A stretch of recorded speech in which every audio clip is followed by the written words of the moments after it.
Alexander var bara 8 år när han själv debuterade som skådespelare. Han har haft ett 30-tal olika roller i filmer. Nu har han en av huvudrollerna i den verklighetsbaserade amerikanska tv-serien Generation Kill, som handlar om inledningen av Irakkriget. Den kommer visas här hemma i Sverige i höst, och vi kommer även att få se Alexander Skarsgård, som det handlar om, i True Blood, där han spelar 1000-årig vampyrviking. Välkommen hit. Vampyrviking låter exotiskt. Ja, det är det. Vad är det där för någonting?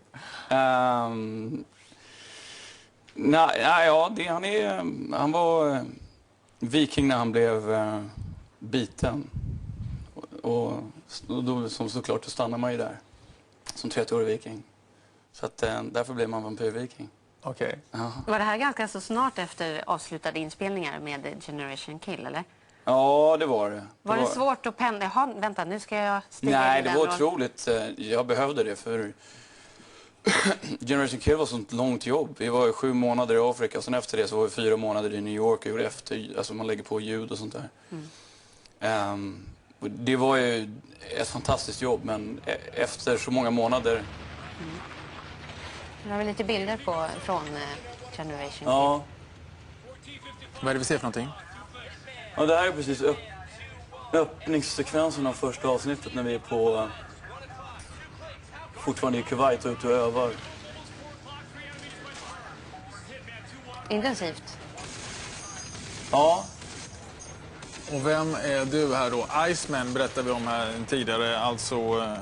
Hur började allting när det gäller den här serien? Jag var hemma i LA i maj förra året, och så får jag ett samtal från min agentur i London där de säger att vi träffade en tjej som håller på rollsätt, en amerikansk kvinna som håller på rollsätter en serie, och de har inte hittat en av huvudrollerna, och gå till Barnes & Noble och köpa boken nu. Så jag gick och köpte boken och läste den samma kväll och ringde dagen efter och sa så här: ja, jag tror jag måste göra det här. Vad var du fastnat för? Den är fantastisk. Alltså. Det är då som sagt baserat på en journalist som är inbäddad under 5 veckor med en Reconnaissance Marine Platoon. Man får följa dem från Kuwait och sen så när de kör i Hammers då upp till Bagdad. Och det handlar om de här killarna i plutonen och vad de går igenom under den resan. Och det var ganska häftigt, eller det var otroligt häftigt att läsa, för att det är väldigt censurerat vad man får veta från kriget i Irak. Det är ju 130 000 amerikaner i USA eller i Irak just nu, och det är som att vi skulle skicka hela Örebro någonstans. Men man vet ingenting om vad de går igenom där och sånt här, och de visar ju inga skadade typ av nyhets. Det är väldigt censurerat vad de visar i nyheterna där borta. Det är ju, man får aldrig se skadade döda, man får aldrig se dem komma hem. Och det följs väldigt lite upp vad de går igenom där borta. Och den här boken handlar ju om, för det är unga, alltså det är ju så här, vissa tror de är 18-19 bast. Och det var otroligt intressant att läsa vad de går igenom när de är där borta på en daglig basis, liksom, vad de ser och vad de gör. Och sen blev det en rivstart för dig. Ja, det var ju 3 veckor när jag åkte runt och träffade. Då var jag så här, New York, London, Baltimore, tillbaka till New York, för att så här, när de ska, det är ju ganska så här rigorösa castingprocesser. Man skulle träffa alla skaparna av serien och producenter och folk i slips som ska tycka och tänka så här.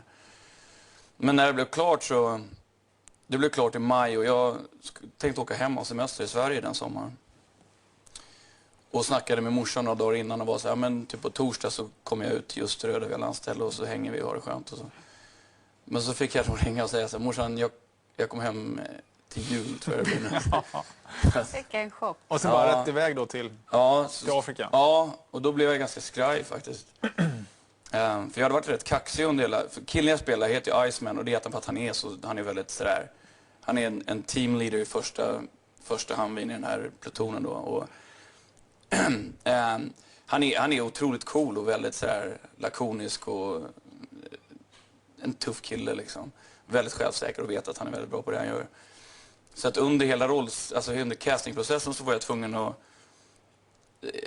komma in i rummet med den auran, den självsäkerheten på något sätt. För att jag kände att om jag kommer in i rummet och inte är sådär helt självsäker på att jag kommer klara det här, så då kan inte jag förvänta mig att regissören eller producenten ska tycka det, tror det.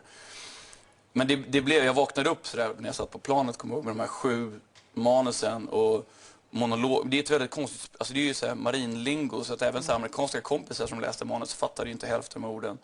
Och för mig som svensk var det ännu svårare då.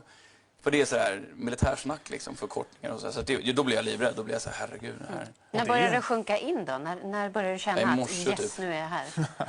Ja, nej, men det tog ett tag. Vi landade ute i öknen där, i namibiska öknen, och sen så körde vi, redan morgonen efter så var det några marinsoldater som tog ut oss på ett bootcamp då i 10 dagar. Och det behövde man, för då kom man in. Det var inte bara det fysiska utan också bara förstå strukturen inom marinkåren, förstå hur man tilltalar sina officerare jämfört med hur man tilltalar sina jämlika, hur man hanterar vapnen, hur man rör sig in i Humveen, vad en Blue Force Tracker är, den här datorn man har. Alltså, allt sådär, bara som en crash course och bli fejkad marinsoldatiskt på 10 dagar. Hur lång var den här förberedande fasen innan ni började filma? Det var de 10 dagarna, sen hade vi en vecka där vi körde ganska intensiva repetitioner på olika scener och sådär. Sen körde vi igång direkt efter det. Språket var också en utmaning, förstår jag. Ja. Du pratar ju, det är många som har ansett att den här amerikanskan är väldigt snygg. Så vad kände du? Det var inte så från början riktigt, att uttalet satt där. Nej, jag hade ganska bra amerikanska accent redan innan, men jag hade det fanns inga utrymme att misslyckas här, för att killen jag spelar finns ju i verkligheten. Ibland, om du är europé och ska spela amerikansk, så kan du alltid fejka, för det finns så otroligt mycket olika dialekter i USA. Och det kan man alltid hitta en backstory där man säger att han kanske är född i Prag och så kommer han hit och så därför han lite. Men här killen heter ju Brad Colbert liksom, och är från Midwest. Det är svårt för mig att komma undan med en amerikansk brytning. Så att vi hade med oss en dialect coach som var med ute i öknen där under inspelningen som han räddade mig totalt. Det gjorde han faktiskt. Ni måste ha haft allt med. Det var en otrolig budget. Det är en riktigt stor satsning där. Ja, det kostar rätt mycket pengar. Alltså, det är ju väldigt mycket folk och det är mycket fordon och det var en rätt stor apparat. Alltså.